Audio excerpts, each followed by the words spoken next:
ನನಗೋಸ್ಕರ ವೆಯ್ಟ್ ಮಾಡ್ತಾರೆ ನಮ್ಮ ಕನ್ನಡದ ನಟನಟಿಯರಿಗೆ, ಕನ್ನಡ ಅಭಿಮಾನಿಗಳಿಗೆ, ಮತ್ತೆ ಎಲ್ಲ ಸಿನಿಮಾ ಅಭಿಮಾನಿಗಳಿಗೆ, ಮತ್ತೆ ನನ್ನ ಅಭಿಮಾನಿಗಳಿಗೆ ನಿಜವಾಗ್ಲೂ ಥ್ಯಾಂಕ್ಸ್ ಹೇಳ್ತೀನಿ.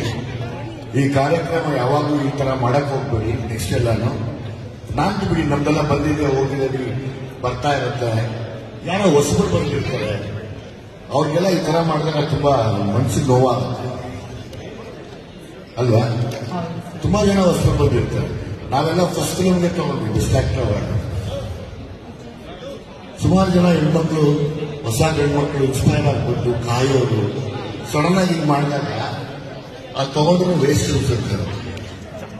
ಸೊ ಬೆಟರ್ ಇಡೀ ನಮ್ಮ ಕನ್ನಡನ ಇನ್ಚಾರ್ಜ್ ಆಗಿರೋ ಈ ತಂಡ ಈ ಪ್ರಾಬ್ಲಮ್ಗಳಾಗ್ತಾರೆ, ಈ ತಪ್ಪಾಗ್ತಾರೆ ನೋಡ್ಕೊಂಡ್ರೆ ತುಂಬಾ ಚೆನ್ನಾಗಿರುತ್ತೆ. ಏನು ದಯವಿಟ್ಟು ಕೂತ್ಕೊಳ್ಬೇಕು ಅಂತ ಕೇಳ್ಕೊಳ್ತೀವಿ. ಎಲ್ಲೂ ಪ್ಲೀಸ್ ಪ್ರತಿ ಸರಿನೂ ಹೀಗೆ ಕನ್ನಡನ ತುಂಬಾ ಎಂಡಿಂಗ್ ಮಾಡ್ತೀವಿ, ಅದೊಂದು ಬೇಜಾರಿರುತ್ತೆ ನಮ್ಮ ಮನಸ್ಸಲ್ಲಿ. ಕನ್ನಡ ಅಷ್ಟೊಂದು ಕೆಳಮಟ್ಟಕ್ಕೆ ಇಳಿದಿಲ್ಲ, ಕನ್ನಡ ತುಂಬಾ ದೊಡ್ಡ ಸ್ಥಾನದಲ್ಲಿದೆ.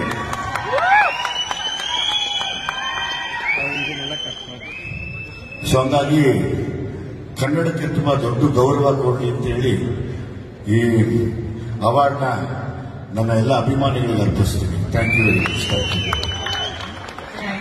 ಸರ್, ಬೆಸ್ಟ್ ಆಕ್ಟರ್ ಕ್ರಿಟಿಕ್ಸ್ ಖಂಡಿತವಾಗ್ಲೂ ಬಹಳ ಒಂದು ದೊಡ್ಡ ಅವಾರ್ಡ್. ನೀವು ಭೀಮಾ ಅನ್ನೋ ಸಿನಿಮಾ ಮಾಡಿದ್ರು ಕೂಡ ನಿರ್ದೇಶನದ ವಿಷಯದಲ್ಲಿ ನೀವು ಒಂಥರ ಏಕಲವ್ಯ ಇದ್ದ ಹಾಗೆ ಸಾಕಷ್ಟು ಜನರಿಗೆ ಇನ್ಸ್ಪೈರ್ ಮಾಡಿದಿರಾ. 5 ವರ್ಷ ಇಂಡಸ್ಟ್ರಿನಲ್ಲಿ ಉಳಿಯೋದೇ ಬಹಳ ಕಷ್ಟದ ಕೆಲಸ. ಅಂತದ್ರಲ್ಲಿ ನೀವು 25 ವರ್ಷ ಮಿಕ್ಸ್ತಾ ಇದ್ದೀರಾ. ಇವಾಗ ಡೈರೆಕ್ಟರ್ ಆಗಿ ಒಂದು ಹೊಸ ಚಾಪ್ಟರ್ ನ ಶುರು ಮಾಡಿದ್ದೀರಾ.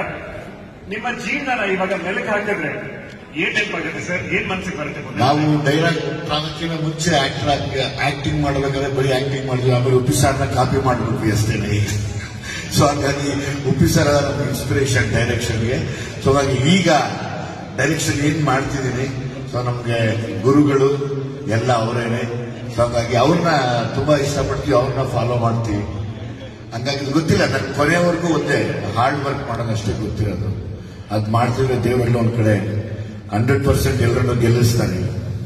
ಬಹಳ ಧನ್ಯವಾದಗಳು ಸರ್. ಆಕ್ಚುಲಿ ನಿಮ್ಮಂತ ಲೆಜೆಂಡ್ಸ್ ಈ ಒಂದು ವೇದಿಕೆ ಮೇಲೆ ಬಂದಿರೋದಕ್ಕೆ ವೇದಿಕೆಯ ಸಬೂಗು ಮೇಗೂ ಮುಂದೆ ನಡೆಯೋ ಕಾರ್ಯಕ್ರಮದಲ್ಲಿ ಈ ತರ ಮಾಡಬೇಡಿ.